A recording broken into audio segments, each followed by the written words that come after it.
Remue ménage. Remue ménage.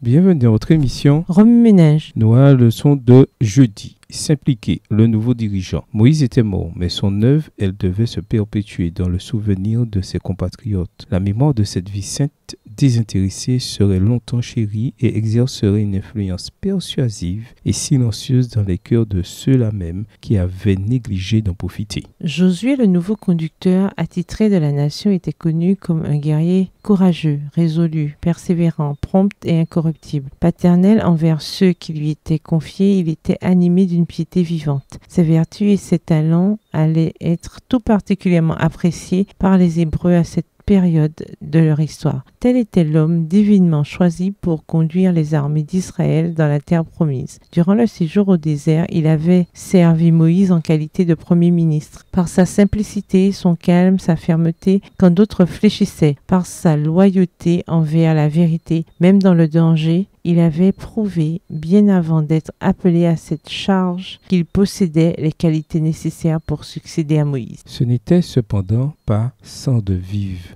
appréhension et sans défiance de lui-même qu'il entreprenait la tâche qui était devant lui. Ses craintes se dissipèrent à lui des paroles encourageantes que Dieu lui adressa. « Je suis avec toi comme je l'ai été avec Moïse. Je ne te délaisserai pas, je ne t'abandonnerai pas. C'est grâce à toi que ce peuple héritera du pays que j'ai juré à leur père de leur donner. Tout lieu que foulera la plante de votre pied, je vous le donne, comme je l'ai dit à Moïse. Vos frontières s'étendront depuis le désert et le Liban, que voici jusqu'au grand fleuve, le fleuve de l'Euphrate. » C'était tout le territoire qui s'étendait depuis la Grande Mer, la Méditerranée, jusqu'aux montagnes du Liban et aux rives de l'Euphrate. Extrait du livre Patriarches et Prophètes, chapitre 44, les pages 457 et 458, écrit par Ellen G. White. Remue ménage. Suite à l'étude de Josué 1, quelles applications devez-vous faire dans votre vie personnelle? Comment pouvons-nous laisser un héritage ou une influence qui perdurera après notre mort? Révisez le verset à mémoriser. En quoi s'est-il appliqué à votre vie cette semaine? Au revoir. Et à demain si Dieu veut.